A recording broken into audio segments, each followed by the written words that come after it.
ओम शांति। आज प्यारे मीठे बाबा की मुरली मंथन की डेट है 21 जुलाई 2025। तो मीठे बाबा अपने बच्चों से कह रहे हैं, पुरुषार्थ कर दैवी गुण अच्छी रीति धारण करो, किसी को भी दुख नहीं देना, तुम्हारी कोई भी आसुरी एक्टिविटी नहीं चलनी चाहिए। पुरुषार्थ कर दैवी गुण धारण करो। पुरुषार्थ था बाबा की श्रीमत पर, बाबा के नियमों के अनुसार हमें चलना है, तो दैवी गुण धारण होगी। किसी को भी दुख नहीं देना है। देखिए, देना तो दूर की बात है, लेना भी नहीं है। लेना नहीं है, लेना था तो अपने आप को दुख दे दिया ना। तो सबसे पहले तो उसकी संभाल करें। आसुर एक्टिविटी नहीं होनी चाहिए, क्योंकि कहते हैं ना कि सच्चाई सबको चाहिए, लेकिन सुनना कोई नहीं चाहता। सभी अपने आप को सच्चे कहते हैं, लेकिन दूसरे का सुनना नहीं चाहता। ठीक है, तो उसमें भी दुख हो जाता है। प्रश्न, कौन से आसुरी गुण तुम्हारे श्रृंगार को बिगाड़ देते हैं? उत्तर, आपस में लड़ना, झगड़ना, रूठना, सेंटर पर धमचक्र मचाना, दुख देना, ये आसुरी गुण है जो तुम्हारे श्रृंगार को बिगाड़ देते हैं। जो बच्चे बाबा का बन करके भी आसुरी गुणों का त्याग नहीं करते, उल्टे कर्म करते, उन्हें बहुत घाटा पड़ता है। हिसाब ही हिसाब बनता है।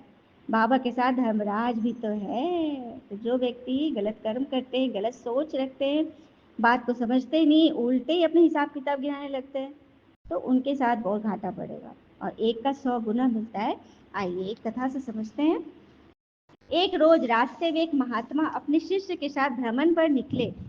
गुरुजी को ज्यादा इधर उधर की बातें करना पसंद नहीं था। कम बोलना, शांतिपूर्ण अपना काम करना गुरु को प्रिय था। परंतु शिष्य बहुत चपल था, चंचल था। उसे हमेशा इधर उधर की बातें सूझती थी। दूसरों से बातें करने से बड़ा आनंद आता था। चलते हुए जब तालाब से होकर गुजर रहे थे, तो उन्होंने देखा कि एक झीवर नदी में जाल डाले बैठा था, मछली पकड़ने वाला।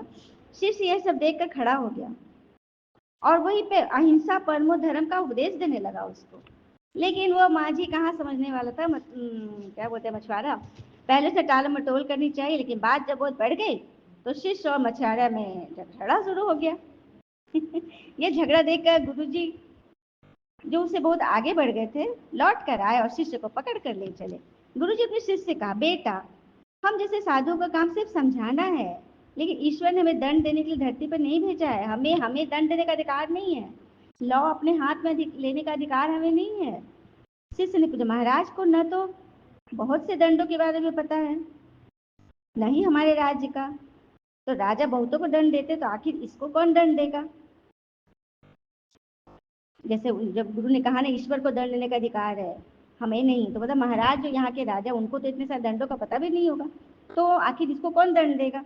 शिष्य की इस बात का जवाब देते गुरु जी ने कहा, बेटा, तुम निश्चिंत रहो, इसे भी दंड देने वाली अलौकिक शक्ति दुनिया में मौजूद है, जिसकी पहुंच सभी जगह है। ईश्वर की दृष्टि सब तरफ है और सब जगह पहुंच जाते हैं सेकंड में।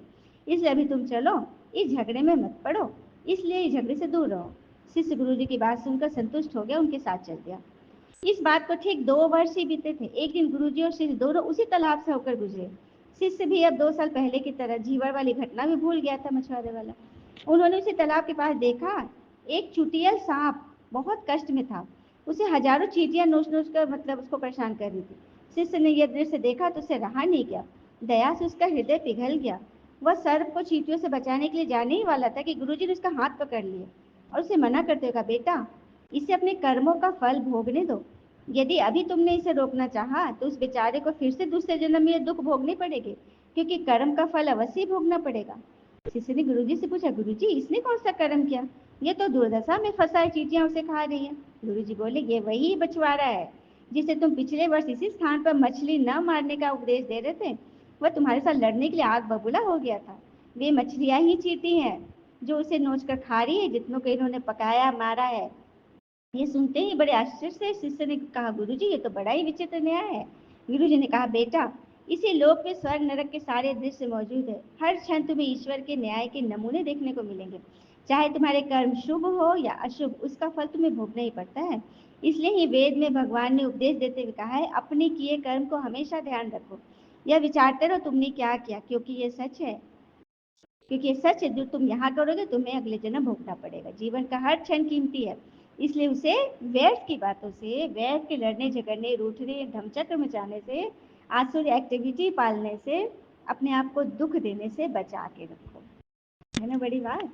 गीत है, भोलेनाथ से निराला कोई और नहीं, ऐसा बिगड़ी बनाने वाला कोई और नहीं, भोलेनाथ से निराला, गौरीनाथ से निराला, सोमनाथ से निराला कोई और नहीं। ओम शांति। तो रूहानी बच्चे ये जान चुके हैं ना कि ऊंच तो भगवान है। मनुष्य गाते हैं और तुम देखते हो, सुन लिया फर्क।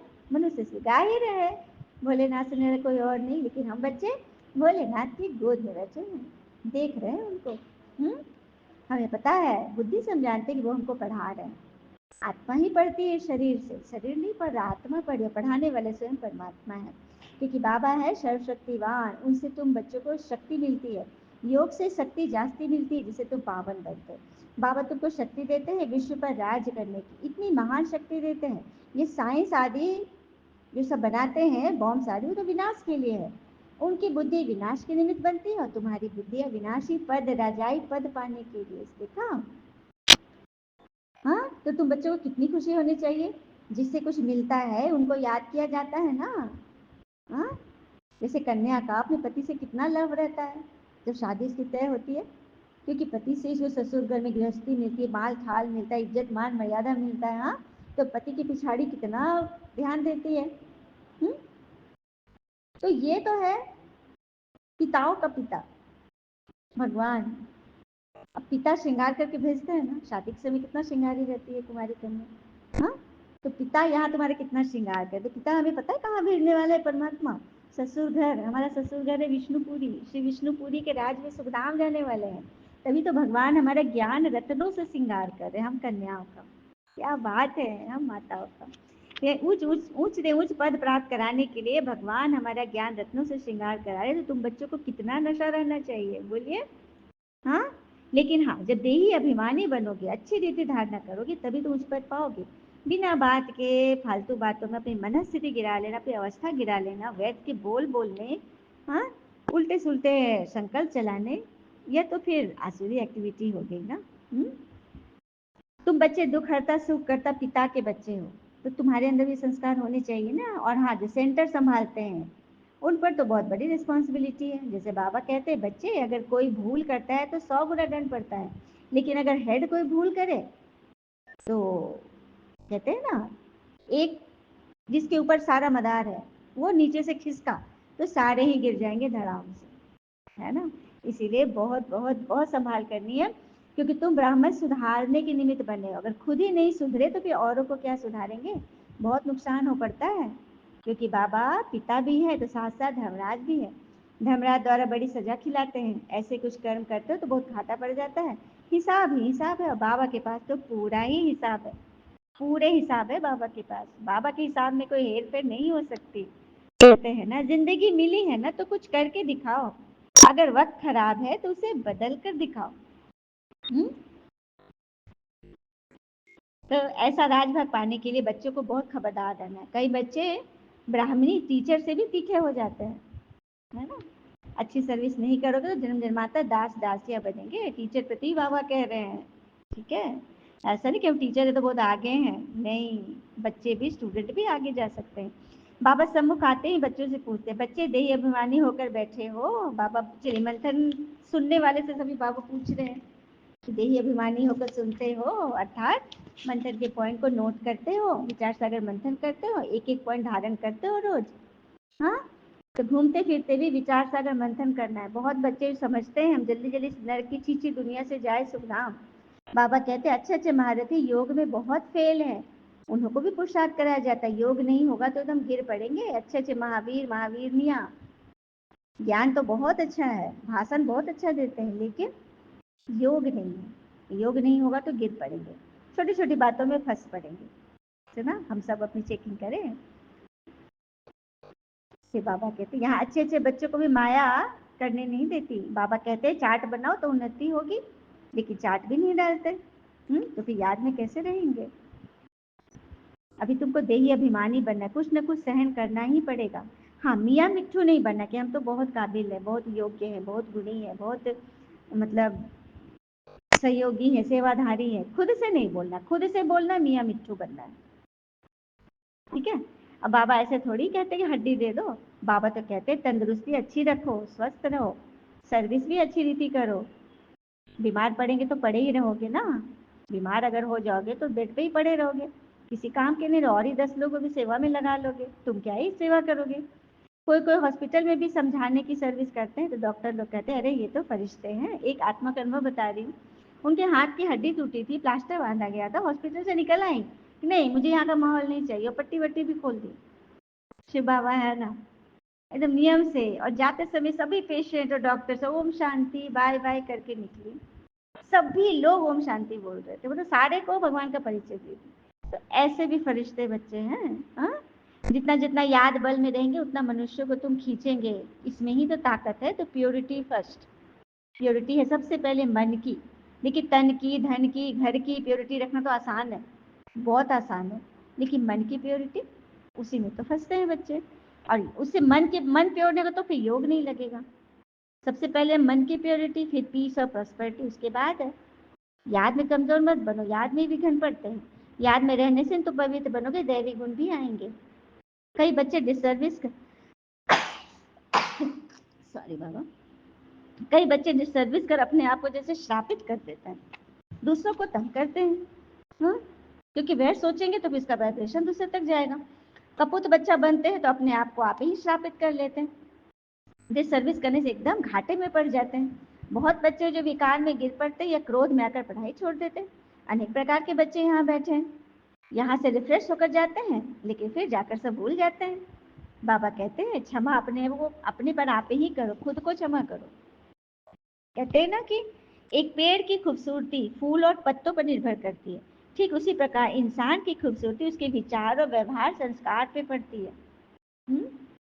तो एक एक समाचार बाबा हमारा सुनना चाहते हैं। बाबा पढ़ाते हैं बच्चों को अपने ऊपर खुद ही कृपा करना, अर्थात पढ़ना है, मैनर्स अच्छे धारण करने हैं।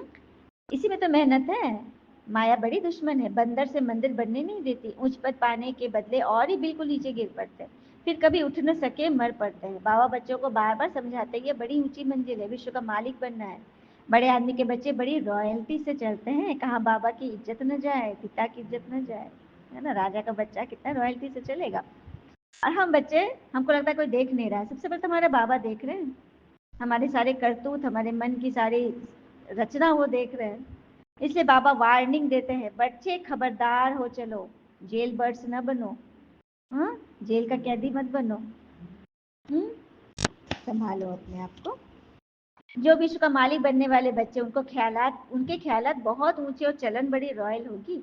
भोजन भी कम जास्ती हपच नहीं, लालच नहीं होगी। याद में रहने वाले का भोजन बहुत सूक्ष्म होगा, बहुतों की खाने में भी बुद्धि चली जाती है। तुम बच्चों को तो खुशी है विश्व का मालिक बनने की, कहा जाता है ना, खुशी जैसी कोई खुराक नहीं। ऐसी खुशी में सदैव रहो तो खान पान भी बहुत सहज हो जाएगा। बहुत खाने से मन भारी, तन भारी हो जाता है, फिर झुटके आदि आते, उबासी आती है। कह देते हैं बाबा नींद बहुत आती है, भोजन आदि एक रस होना चाहिए। ऐसे नहीं कि अच्छा भोजन है तो बहुत खा लेना चाहिए। अब हम सब समझे कि बाबा किसके तरफ इशारा कर रहे हैं ना। कहते हैं ना जिन्हें ईश्वर के न्याय और उनके श्रीमत पर विश्वास है, उसे संसार की कोई भी परिस्थिति हलचल में नहीं ला सकती। अच्छा, मीठे मीठे बच्चों प्रति भगवान की नमस्ते, हम बच्चों के भी प्यारे बाबा को नमस्ते। धारणा के लिए मुख्य सार, पहली पॉइंट, हम दुख हरता सुख करता पिता के बच्चे हैं, हमें किसी को दुख नहीं देना है, डिसर्विस कर अपने आप को श्रापित नहीं करना है, खुद भी दुख नहीं लेना है, लेना वाला ज्यादा बड़ा दोषी है। दूसरी पॉइंट, अपने ख्यालात बड़े ऊंचे और रॉयल रखने हैं, रहमदिल बन सर्विस पर तत्पर रहना है, खाने पीने की लालच को छोड़ देना है। हाँ जी बापा, वरदान है। ऑनेस्ट बन स्वयं को पिता के आगे स्पष्ट करने वाले, चढ़ती कला के अनुभवी भव। ऑनेस्ट बन स्वयं को पिता के आगे स्पष्ट करने वाले चढ़ती कला के अनुभवी बनते हैं। विस्तार है, स्वयं को जो है जैसे है वैसे ही बाबा के आगे प्रत्यक्ष करना, यही सबसे बड़े से बड़ी चढ़ती कला का साधन है। बुद्धि पर जो अनेक प्रकार के बोझ है उन्हें समाप्त करने की यही सहज युक्ति है। ऑनेस्ट बन स्वयं को पिता के आगे स्पष्ट करना, अर्थात पुरुषार्थ का मार्ग स्पष्ट करना। कभी भी चतुराई से मनमत और परमत के प्लान बनाकर बाबा व निमित्त बनी हुई आत्माओं के आगे कोई बात रखते हो तो यह ऑनेस्टी नहीं। परमत या मनमत से भगवान के आगे बात करते हो तो यह ऑनेस्टी नहीं। खुद ही खुद को समझो, बाबा से स्वयं का ही प्रेम हो, गुप्त हो। ऑनेस्टी अर्थात जैसे पिता जो है, जैसा है बच्चों के आगे प्रत्यक्ष, वैसे बच्चे भी बाबा के आगे प्रत्यक्ष से बनावटी, दिखावटी और ठगी न हो। स्लोगन, सच्चा तपस्वी वह है जो सदा सर्वस्व त्यागी की पोजीशन में रहता है।